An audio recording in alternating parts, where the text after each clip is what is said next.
Hola, soy yo Vicky otra vez. ¿Cómo estáis todos? Espero que todo bien. Y en el video de hoy, in today's video, voy a hablar de conversación fácil en español. So we're going to talk about easy ways of making conversations in Spanish. Starting the conversation, sustaining the conversation, and ending the conversation. Because all these things, they're quite difficult, even in English, aren't they? It's not, people quite often say, oh, I just want some conversation, but it's not easy to sustain a conversation, even in your own language. With people that you don't know very well. Obviously, with your friends, you can probably talk for hours, like me. But if you're sort of trying to keep a conversation going with strangers or getting to know people, it can be quite difficult. So, of course, it's especially difficult if you're trying to do it in a different language. But it is essential, of course, for you to learn Spanish at some point. You have got to sort of get out there and have a go. So we're going to see if we can, I'm going to see if I can help you in that in any way, just some easy things to remember that can just, and every little conversation you have, don't worry if your conversation is just at the supermarket asking for a bag, is better than nothing. So every little conversation you have is better. If as you leave you say, oh, have a good day, but in Spanish, which we're going to learn how to say, all these things, the more often you do them, they start off as little things, but the more often you do them, you get more comfortable with them, then you go on to the next thing. So every little bit is useful. So don't think, oh, I'm always saying the same thing, or just do it anyway. Okay, so we're going to look first at saludos or greetings, how we greet people in Spanish. So I think most of you will probably know hola. So remember, we don't pronounce the H. So it's hola, but it's spelt with a H. And hola is informal, obviously. And then a little bit more formal, we've got buenos dias. Now, note that that is buenos dias because it's masculine. Dias, although they end in an A, they are masculine. Whereas good afternoon, stroke evening is buenas tardes because tardes are feminine. Buenas noches. Again, noches are feminine. Now, the thing to remember with wondering when to say, obviously, if you just say hola, it doesn't matter what time of the day that you say it. But with the others, you have to remember when you're saying them. So, buenos dias is up to 2 o'clock because Spanish morning doesn't finish till 2 o'clock in what we would say is the afternoon. It's not the afternoon in Spanish, it's still the morning until 2. So you'd say buenos dias until 2 o'clock. Buenas tardes, you would say after that, I suppose, anytime after 2, up to 9 o'clock. So the afternoon evening can go up to 9 o'clock in the evening. So much later than we would think of afternoon stroke evening. They don't have a different word for afternoon or evening, it's the same, la tarde. And then after 9 o'clock, you've got buenas noches. Now, in English, when we say a good night, when it's a goodbye, oh, good night. In Spanish, it's not a goodbye. You say buenas noches after 9 o'clock. When you're greeting someone, okay. One I like, which I've just put on the bottom here because I've heard people say it a lot, and it's handy because if you just say muy buenas, then that could be any of them. It's like a shortened version that sort of encompasses muy buenas. Or muy. I've never really heard anyone say muy buenos dias. I suppose muy buenos dias. But anyway, if you say muy buenos or muy buenas, I suppose the buenos would refer to days, but the muy buenas could be either afternoon or evening, so you don't have to say the whole thing, that's also. Of course, all these I'm going to try to not only tell you what it should be, but to tell you what the sort of things that they say, because obviously, just the same in English, Quite often there's a difference between what we should say and what we do say. So, yeah, hola, buenos días, buenas tardes, buenas noches, muy buenas. And of course, don't forget, don't think English is the same. I mean, I've done this same video just now for English, for people learning English. And you know, you've got hi, hiya, hello, you know, you've got all different ones in English as well.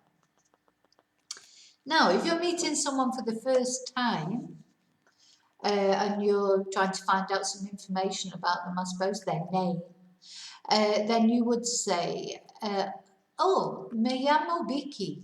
¿Cómo te llamas? So my name is Vicky, or, you know, obviously I've left a gap there, you just put in your name. Me llamo Vicky. ¿Cómo te llamas? My name's Vicky. What's your name? Now notice it's literally not that. It's not my name is. They don't really say that in Spanish. They say me llamo. I call myself. So literally that's what it means. But that's how we would say it. Me llamo Vicky. ¿Cómo te llamas?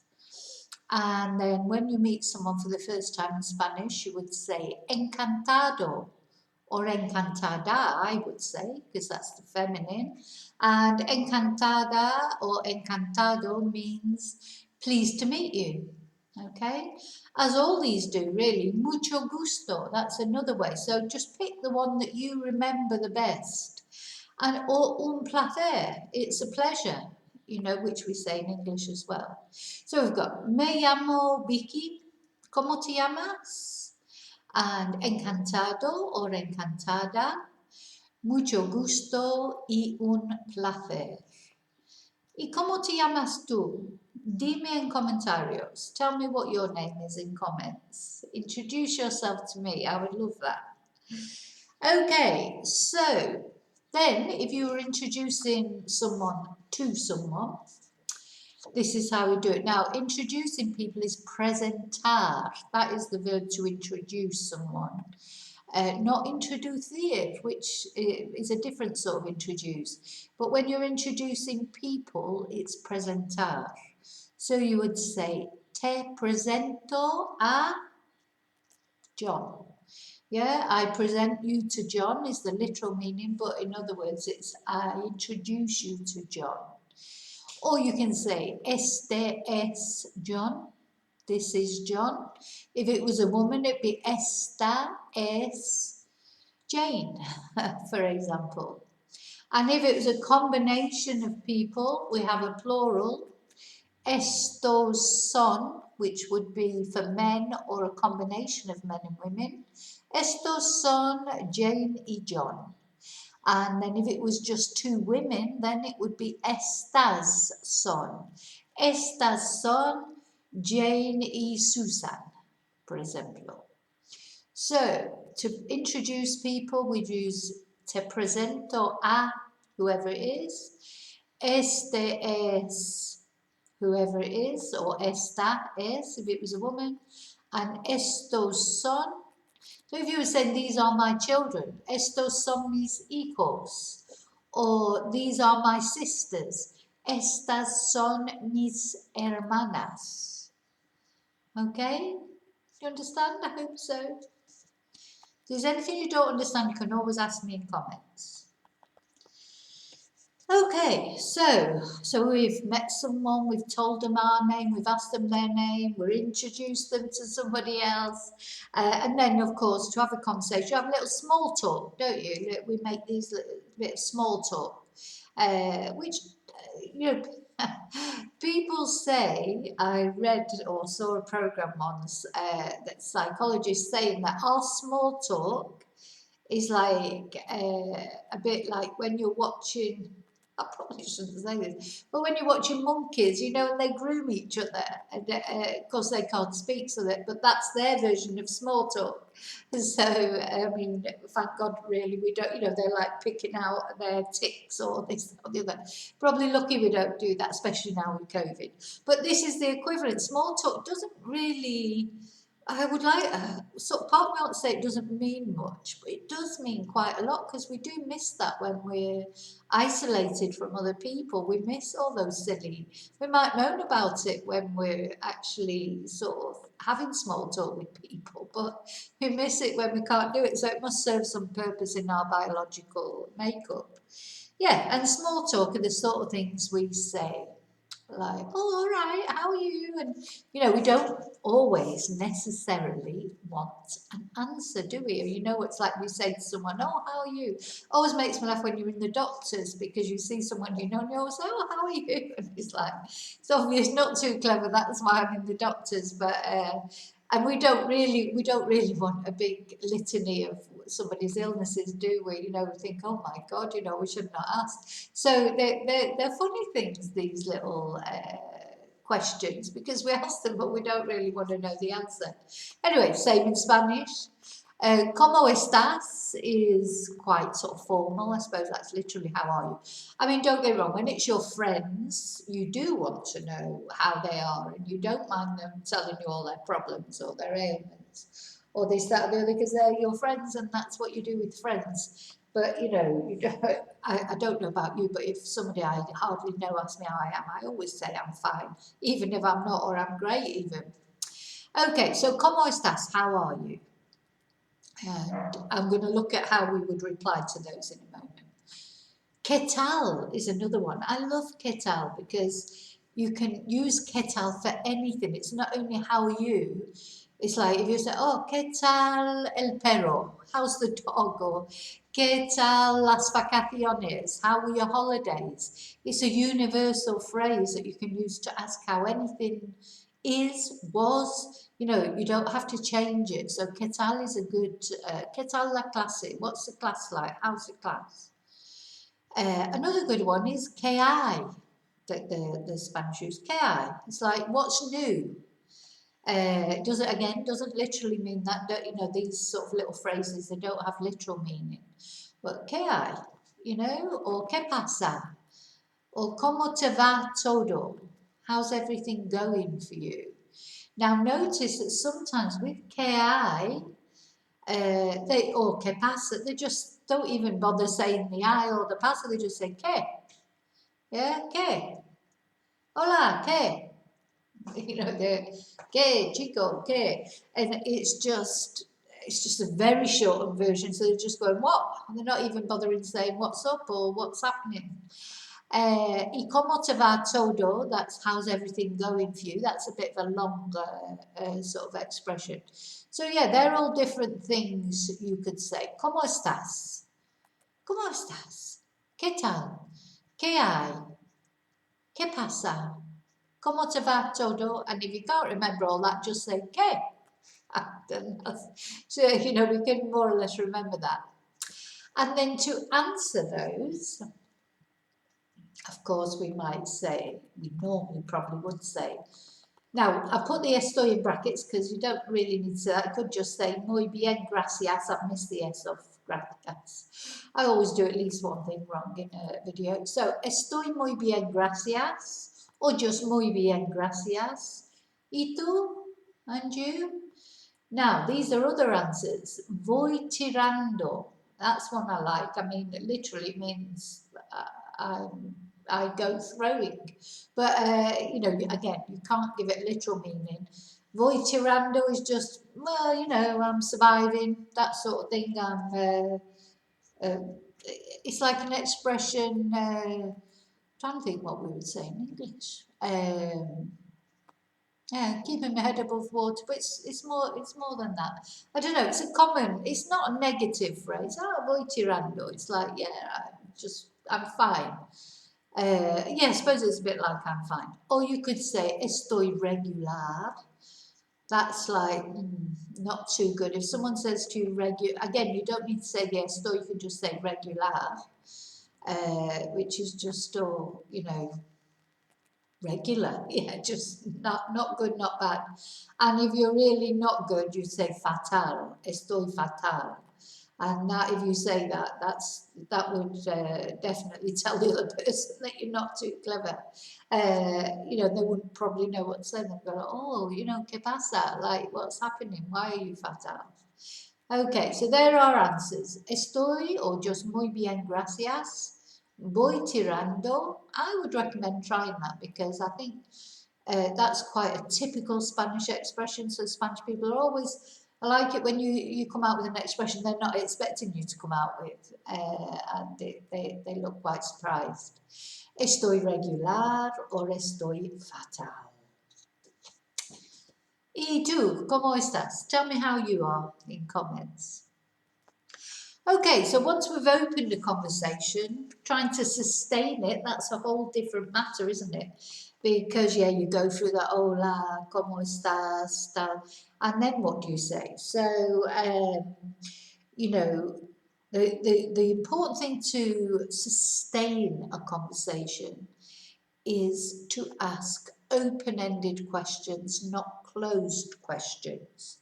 So, what do I mean by that? Well, don't ask a question that can be a yes or no answer. Because if you ask someone a yes or no answer and they say yes or no, sí or no, that's the end of that conversation. Whereas if you use the question words and make open questions, so if you use quién, who, dónde, where, qué, what, por qué, why, cuándo, when, or cómo, how, you're making a more open question that they can't just answer with a yes or no. So, for example, if you say to someone, ¿te gusta el vino? Do you like wine? They'll sí or no. You know, so like, right, what do I ask next? Then well, you'd have to go on then anyway to ask them what kind of wine they liked. Whereas if you say, ¿qué bebes con la cena? And they've got to at least give a full sentence as an answer. Bebo vino rosado, bebo agua, or bebo cerveza con la cena. You know, so you're not allowing them to just say yes or no, because people, any of my students will tell you, we go through this in class sometimes, because I always say, no, you've got to use a verb in the answer, because that's the whole point of our question and answer practices, is to practice using the verb. But yeah, sometimes people just put sí or no, and it's obviously it's not wrong to say that, but that just stops it there and then, so you're not actually practicing. So yeah, try and ask an open-ended question. I would always recommend, if you think, I mean, it's difficult if you just bump into someone, but you could have, if you know you're going off to meet someone, you could have a little list of questions, or you could have a little list of stock questions that you always ask whenever you get the opportunity to speak to someone in Spanish, because, you know, I know that them answering and you understanding their answer is a whole different thing. But the thing is, it's like, well, how are you going to learn to do it unless you try? Really, it's that, isn't it? So, and leading up to that, or going on from that, when you're having a conversation, you might sometimes need to clarify things. If you've not understood what they've said, or they spoke too quickly or too softly. Now, again, try not to go into a panic when that happens, because you think when you're talking to someone, even in English, in your own language, you don't always catch what they say, but you don't fly into a great big panic. You just say, oh, sorry, what did you say? Or can you repeat? You know, you don't. But what happens when we're trying to practice our Spanish and somebody says something to us and we didn't understand? We go into this sort of rabbit in the headlights moment where we panic. But it's quite normal not to catch what someone said, especially when it's in another language. So what you've got to do is try and calm down, be calm, because the more you panic, the more you won't be able to remember what you're trying to say or to understand what they're saying. And I know it's difficult. Again, it's a matter of practice. So these are the things that will help you with that. So when you want to clarify things, clarificar cosas, these are things you would say. no comprendo or no entiendo. Those are the two different verbs to understand. No comprendo, I don't understand, or no entiendo. ¿Puedes repetir, por favor? Can you repeat, please? ¿Puedes repetir, por favor? Now, the reason I put como in there is como is how we say pardon in Spanish. In other words, it's quite rude to say que. You know, it's all right with your friends or whatever, que dices. But if it's someone you don't know very well, it's much more polite to say como. That's more like pardon than what, if you like. And then, of course, another thing you could say is soy estudiante de español or aprendo español. ¿Puedes hablar más despacio, por favor? You know, I'm a student of Spanish or I'm learning Spanish. Can you speak a little bit more slowly, please? Now, if you can't remember that whole sentence, just say más despacio, por favor. So if you put a por favor on the end of something, it will always make it polite, even if you can't remember the rest of it. So yeah, if you want them to repeat or to slow down, these are the things you can say. No comprendo or no entiendo. ¿Puedes repetir, por favor? Or you go, ¿cómo? Pardon? Soy estudiante de español o aprendo español. ¿Puedes hablar más despacio, por favor? Yeah, I always find if you sort of say that and look like sort of sad. Yeah. What I've always found is Spanish people are very nice people generally, and sometimes they're quite brusque, but that's in their manner. It's not. It's hard to explain because I think it's not so much the way they are; it's the way we are. Because British people are so polite and could you do this and of course Spanish is not like that. So sometimes it can be a little bit scary, especially in my experience, which has quite a long experience over many years, especially in official positions and things like when you're dealing with civil servants especially. But, you know, we don't have to deal with civil servants much in the UK, but I used to work in the civil service and believe me, they're just the same there. So sometimes it can be a little bit brusque, let's say. And what I've found is if you're just so nice to them and throw yourself basically on their mercy, there's only ever been one that didn't come round, who was a guy in the tax office in Orwella. There were two guys that I used to have to go and see. One, I used to call him Mr. Nasty, and Mr. Nice and Mr. Nasty. Mr. Nasty, I never managed to get him to thaw out. But I suspect he's still there causing havoc for people. But, you know, every other person that I've ever had to deal with, I've found that even if they didn't perhaps start off being very helpful, they always were in the end. So that's something to remember. So just try to speak Spanish. I think most of you know, any of you who are here learning Spanish will know the better treatment that you get if you at least make an effort to speak some Spanish. Because at the end of the day, you should. Because if you were in your own country and somebody just came up to you and expected you to speak their language, you'd be like, well, why don't you learn English or whichever your language is, whichever country you're watching from. So, yeah, it is really almost not exactly a duty, but I think polite. It is polite is just the right thing to do, to learn some Spanish, even if you don't become fluent. And you will find you'll get a much better reception if you start off in Spanish and try your best. You can only try your best. That's all any of us can do. Okay, so that's if you want them to repeat things, continue the conversations.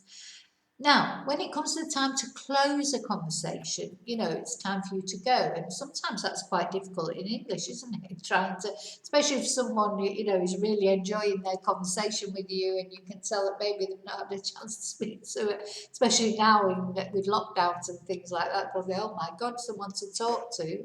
And, Spanish people like talking and they will talk to you.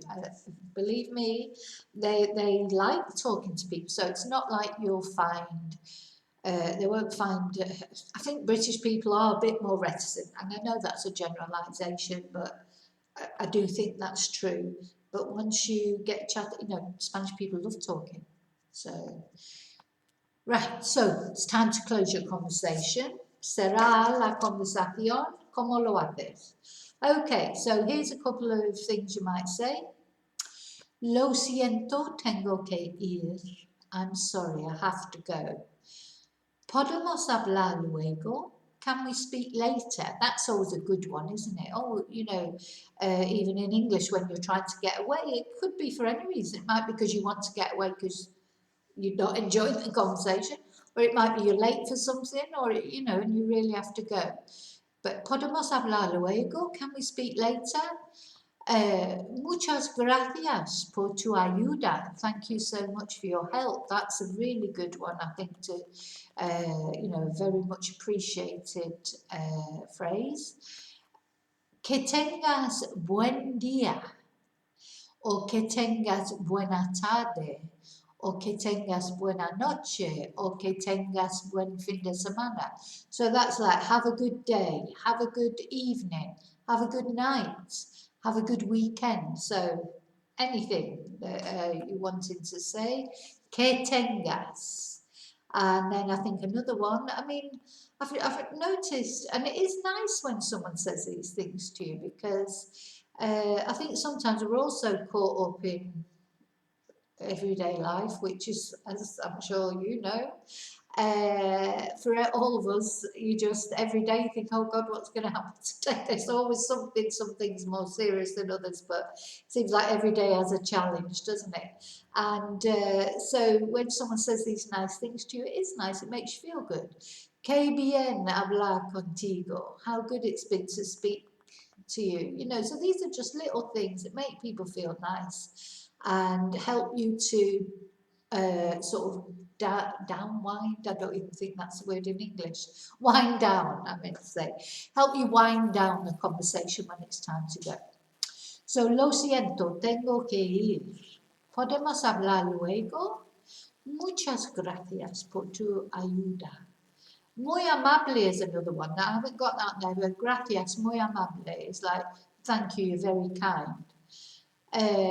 Que tengas buen día, buena noche, buena tarde, etc. Y qué bien hablar contigo. Okay, so that's we're winding down the conversation. Then our final thing that we say in a conversation is, of course, goodbye. Or goodbyes, despedidas, farewells, and these are the different ones. Obviously, I think most of you probably know adios. Now, hasta luego, so remember we don't pronounce the H, so it's hasta luego. And I'm sure any of you who actually already live in Spain will know it's rare that they actually say hasta luego, that you can understand. They quite often just say luego, and I think often, to me, it just sounds like they're being sick or something. They go, ugh. Like that's all you hear, because sometimes students have come to me and said, oh, I know I meant to ask you, what do they mean when they say ugh? So that's hasta luego, believe it or not. They're actually saying hasta luego, but just shortening it so much. So luego, or luego. Nos vemos pronto. Yeah, we'll see each other soon. Nos vemos pronto. Now, the next one, hablamos or hablaremos. Quite often, so we've got the present tense there, hablamos or hablaremos is the future tense. And quite often in Spanish, they use the present tense for the future. So that's quite nice to know. So if you can't remember your future tense, just say it in the present. Hablamos, hablaremos, we will speak, or we'll speak again, or hablaremos pronto, you might say, we'll speak soon. Hasta la vista, of course, most of us know that from the Terminator movies, but actually I've never heard a Spanish person say it, but maybe lots of people do. But hasta pronto is hasta pronto. See you soon. Of course, it means until soon, until the sight, but it would translate to see you soon, or hasta la vista. I'm not really quite sure how we could translate that, but these are all ways that we can say goodbye to people. As I was just talking, then I thought of another one and it's gone completely. Nos vemos. Yeah, why not? So, adios, hasta luego, nos vemos pronto, hablaremos o hablamos pronto, hasta la vista, hasta pronto. And that's it. So hopefully those phrases will help you make some basic small talk conversations. As I say, don't expect too much when you're starting out with conversations. Your conversations will get better as you go along. And just to add, for those of you who don't know, a lot of people think, oh gosh, here we go again with the books, but my books, break the language barrier levels 1, 2, 3 and 4, and also the bilingual storybooks, Rocky the Rebel, Duque el Rey y Peter el Tonto se van de vacaciones y La Gran Aventura de la Princesa Tia, all available on Amazon or through the website or through the Facebook page. Okay, so muchas gracias por mirar. Por favor, thumbs up please if you've found the video useful.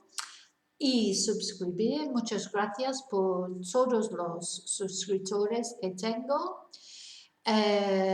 Sí, y que tu Dios vaya contigo y te veo en el próximo video. Adiós, hasta luego, nos vemos pronto, hablaremos, hasta la vista, hasta pronto. Te veo en el próximo video. Muchas gracias. Adiós.